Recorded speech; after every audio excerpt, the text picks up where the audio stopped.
ഇപ്പോഴത്തെ ഈ ഒരു അവസ്ഥ, അവർ ജയിലിലാണ്, ജാമ്യം ലഭിച്ചിട്ടില്ല. ഇതൊരു മാനദണ്ഡമായിരിക്കും.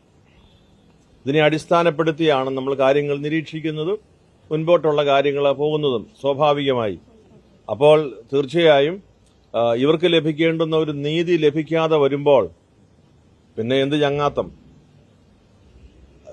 പിന്നെ എങ്ങനെയാണ് നമുക്കൊരു സാഹോദര്യത്തിന്റെ പൂർണ്ണത പറയാൻ കഴിയുക?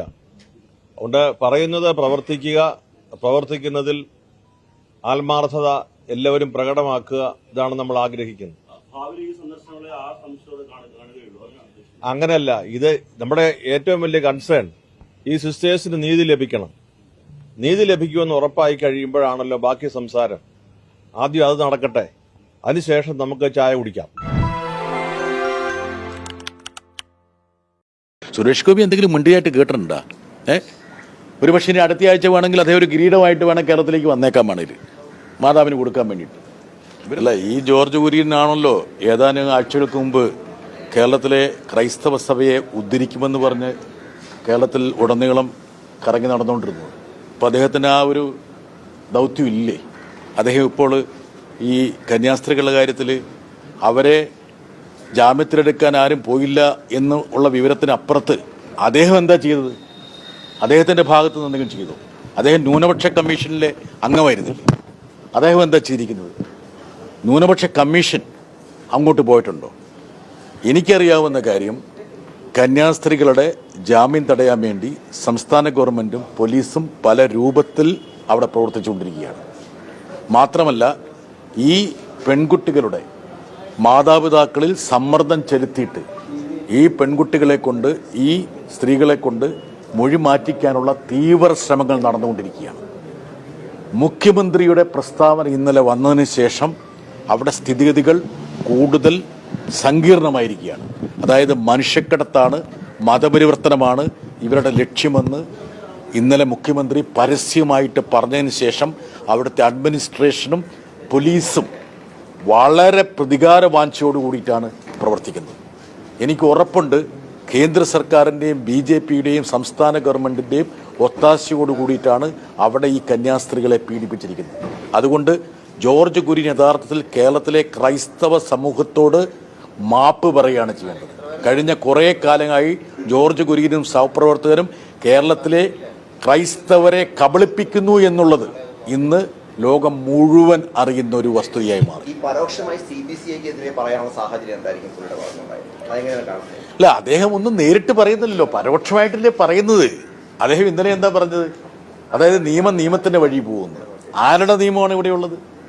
ഏതാണ് നിയമം? അതായത് പ്രായപൂർത്തിയായിട്ടുള്ള പെൺകുട്ടികൾക്ക് ഒരു തൊഴിലെടുക്കാൻ പോകാൻ പറ്റില്ലേ? അത് മാത്രമല്ല, ഇന്നലെ മുഖ്യമന്ത്രി പറഞ്ഞ ഏറ്റവും വിചിത്രമായൊരു ന്യായമാണ്. ഞാൻ അതിൻ്റെ വിശദാംശങ്ങൾ മുഴുവൻ 2 FIR ആണ് അവർ കൊണ്ടുവന്നത്. ഒരു FIR ഉണ്ട്, അത് തിരുത്തി വേറൊരു FIR ആക്കി. അത് കഴിഞ്ഞ് ഈ പെൺകുട്ടികളുടെ മാതാപിതാക്കളെ സമ്മർദ്ദം വേണ്ടി പോലീസിനെ നിയോഗിച്ചു. അതായത് ഇവർ മൊഴി മാറ്റിയില്ലെങ്കിൽ ഗുരുതരമായ പ്രത്യാഘാതം ഉണ്ടാവുമെന്ന് അവർക്ക് മുന്നറിയിപ്പ് നൽകി. ഒന്ന് ചിന്തിച്ചു നോക്ക്, ഛത്തീസ്ഗഡിൽ ദരിദ്രരായി ജീവിക്കുന്ന ആ പാവപ്പെട്ട ആൾക്കാരെ ഒരു അഡ്മിനിസ്ട്രേഷൻ, മുഖ്യമന്ത്രിയുടെ ഓഫീസും ഭരണ സംവിധാനവും കൂടി സമ്മർദ്ദത്തിലെത്തിയാൽ അവരെങ്ങനെയായിരിക്കും? അതുകൊണ്ട് പെൺകുട്ടികളുടെ മൊഴിയുടെ വിവരങ്ങളും കാര്യങ്ങളെല്ലാം കിട്ടിയാൽ മാത്രമേ ഇത് സംബന്ധിച്ചൊരു ജാമ്യത്തിന് മൂവ് ചെയ്യാൻ പറ്റുള്ളൂ. മാത്രമല്ല, ഈ FIRലെ വിവരങ്ങൾ അനുസരിച്ചിട്ടുള്ള വക്കാലത്തുകളും കാര്യങ്ങളെല്ലാം തയ്യാറാക്കിയിട്ടുണ്ട്. പക്ഷേ അഡ്മിനിസ്ട്രേഷൻ ഒത്തുകളിക്കുകയാണ്, ഇവരെ ഉള്ളിൽ തന്നെ നിർത്തണം. എന്താ കാരണം, ഇവർ പുറത്തു വന്നു കഴിഞ്ഞാൽ ഇവർ സംസാരിക്കാൻ പോകുന്നത് സ്വാഭാവികമായിട്ടും ഇവർക്ക് അസ്വസ്ഥത സൃഷ്ടിക്കുമെന്നുള്ളത് കൊണ്ടാണ്. ഇത് നേതാക്കളടക്കം പോയിട്ട് അവരെ കാണാൻ പോലും അവിടെ പോലീസ് അനുവദിക്കാത്തൊരു സാഹചര്യം കൂടിയുണ്ട്. ഇടതുപക്ഷത്തുനിന്ന് വലിയൊരു സംഘം പോയെന്ന് ഞങ്ങളുടെ പ്രധാനപ്പെട്ട നേതാവ് സഖാവ് ബൃന്ദ കാരാട്ടിൻ്റെ നേതൃത്വത്തിൽ കേരളത്തിലെ ഇടതുപക്ഷ നേതാക്കൾ K. രാധാകൃഷ്ണൻ, ജോസ് കെ മാണി, റഹീം, അതുപോലെ സു വെങ്കടേശൻ, നിരവധി ആൾക്കാർ, വലിയ സംഘമാണ് പോയിരിക്കുന്നത്. UDFന്റെ സംഘവും അവിടെ പോയിട്ടുണ്ട്. അതായത് കേരളത്തിനുള്ള ഉത്കണ്ഠകളാണ് ഒരുപക്ഷെ ഞങ്ങളുടെ പ്രതിനിധി സംഘത്തിൻ്റെ അങ്ങോട്ടുള്ള യാത്രയിൽ പ്രതിഫലിക്കുന്നത്. പക്ഷേ ഈ BJPയുടെ ഭാഗത്ത് നിന്ന് എന്തെങ്കിലും ഉണ്ടോ? ഇതുപോലുള്ള വളരെ പ്രതികാരവാഞ്ചയോടുള്ള പ്രതികരണമല്ലാതെ ഈ മന്ത്രിക്കും അദ്ദേഹത്തിൻ്റെ സഹപ്രവർത്തകനായിട്ടുള്ള സുരേഷ് ഗോപി എന്തെങ്കിലും മുണ്ടിയായിട്ട് കേട്ടിട്ടുണ്ടോ? ഒരു പക്ഷേ ഇനി അടുത്ത ആഴ്ച വേണമെങ്കിൽ അതേ ഒരു കിരീടമായിട്ട് വേണം കേരളത്തിലേക്ക് വന്നേക്കാൻ വേണമെങ്കിൽ മാതാവിന് കൊടുക്കാൻ വേണ്ടിയിട്ട്. ഇവരെന്തായിരുന്നു കഴിഞ്ഞ ഏതാനും ആഴ്ചകൾക്ക് മുമ്പ് വരെ കേരളത്തിലെ ക്രൈസ്തവരോട് പറഞ്ഞുകൊണ്ടിരിക്കുന്നത് നിങ്ങളെ രക്ഷപ്പെടുത്താൻ വേണ്ടി ഞങ്ങളുണ്ടെന്നല്ലേ പറഞ്ഞത്. പാവപ്പെട്ട 2 കന്യാസ്ത്രീകൾ അവരെത്രയോ പതിറ്റാണ്ടുകൾ ഉത്തരേന്ത്യയിൽ ഈ ആതുര സേവന രംഗത്ത് പ്രവർത്തിച്ചിരുന്നവരാണ്. അതായത് എന്തെങ്കിലും ഒരു മനുഷ്യത്വത്തിന്റെ കണികയുണ്ടെങ്കിൽ ഇതുപോലുള്ള പ്രതികരണം ജോർജ് കുര്യൻ നടത്തുക. അദ്ദേഹം എന്താ ചെയ്യേണ്ടത്?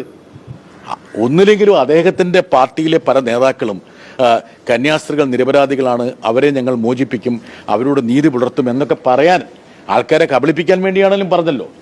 പക്ഷേ ഈ ക്രൈസ്തവരെ പാട്ടിലാക്കാൻ വേണ്ടിയുള്ള BJPയുടെ ഗൂഢപദ്ധതിയുടെ ഏറ്റവും പ്രധാനപ്പെട്ട ഗുണഭോക്താവായ ജോർജ് കുര്യൻ ഈ കന്യാസ്ത്രീകൾക്കെതിരെ രംഗത്ത് വന്നു എന്നുള്ളതാണ് ഏറ്റവും ഹൃദയഭേദകമായ കാര്യം. അതായത് ക്രൈസ്തവ സഭയെ മുൻനിർത്തിക്കൊണ്ട് കിട്ടിയ മന്ത്രിപ്പണിയാണത്. അദ്ദേഹത്തിന് അല്പമെങ്കിലും ലജ്ജയുണ്ടെങ്കിൽ അദ്ദേഹം ആ പദവി രാജിവെക്കണം. വീടായാലും ഇൻഡസ്ട്രിയിലായാലും ബിസിനസ്, വിദ്യാഭ്യാസ സ്ഥാപനങ്ങളോ മതപരമായ സ്ഥാപനങ്ങളോ ആണെങ്കിലും വയറിംഗ് വർക്കുകൾ, HT, LT കണക്ഷൻ എന്നിവയ്ക്ക് ഗവൺമെന്റ് ലൈസൻസ്ഡ് ഇലക്ട്രിക്കൽ കോൺട്രാക്ടറായ പള്ളങ്കോട് ഇലക്ട്രിക്കൽ വർക്ക്സിനെ തന്നെ ഏൽപ്പിക്കണം. പണി കമ്മിറ്റ് ചെയ്ത സമയത്ത് തന്നെ തീർത്തു തരും. കൂടാതെ നിങ്ങളുടെ സ്ഥാപനത്തിൽ അനുമതിയില്ലാതെ ജനറേറ്റർ സ്ഥാപിച്ചിട്ടുണ്ടെങ്കിൽ പള്ളങ്കോട് ഇലക്ട്രിക്കൽ വർക്ക്സിനെ ഏൽപ്പിച്ചോളൂ. എല്ലാവിധ പേപ്പർ വർക്കുകൾ സഹിതം ഉത്തരവാദിത്തത്തോടെ തന്നെ വർക്ക് പൂർത്തിയാക്കാം. കോൺടാക്ട് ചെയ്യൂ 9496 200 200 9497 500 600.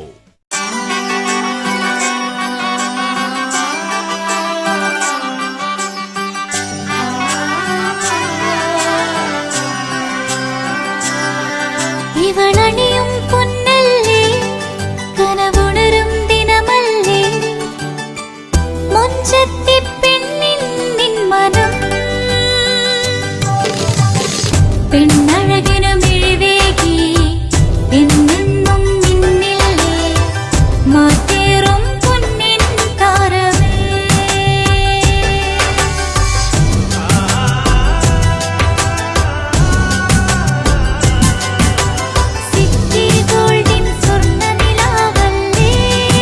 City Gold and Diamonds, Kerala and Karnataka, the glow of purity.